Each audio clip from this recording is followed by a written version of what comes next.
Why should we call it a genocide? What difference does it make? If we say it is a genocide, then there are a series of steps that are supposed to happen, namely the responsibility to protect doctrine.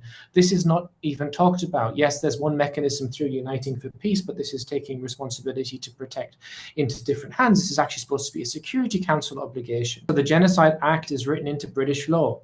The moment that we have a definitive understanding and ruling that a genocide has been carried out, then we can initiate domestic legal proceedings against British politicians who have aided and facilitated the genocide, up to and including the continued use of surveillance flights from Cyprus over Gaza, where now there's evidence that those flights were not carried out in the areas that the Israelis even said there were apparently hostages, but in areas where there was active fighting. And it's for the British government and others to then answer. What transparency and what accountability should we demand of the humanitarian system, who have a serious risk of being complicit in this genocide? So it is clear that we're stuck in this self-referential system whereby institutional structures are taking up the space. Well, it's me, not the institution. Sorry, it's the institution, not me. It's the system, not me. And what must be realized is when a lot of people do engage in that way, we lose track of why is it that we are doing what we are doing. The priorities stand with taking third state responsibility forward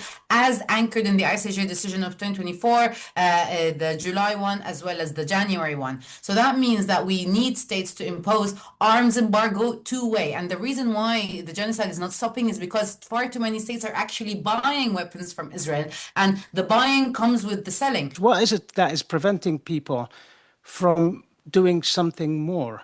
Is it short-sightedness? It really is puzzling. There's not a magic bullet on accountability, but there are so many creative things we could be doing to increase the accountability that organizations have for their work. Why can't organizations set up independent panels?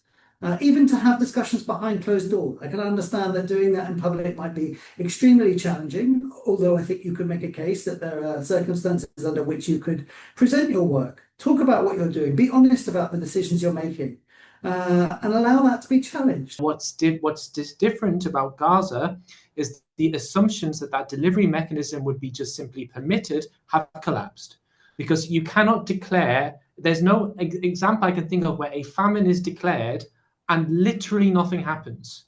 And not just the use of the F word as a kind of activist, oh, I'm just saying the F word, I'm saying famine all the time to get... No, this was an IPC declaration of famine and no substantial pressure or relief came afterwards. And that is shocking.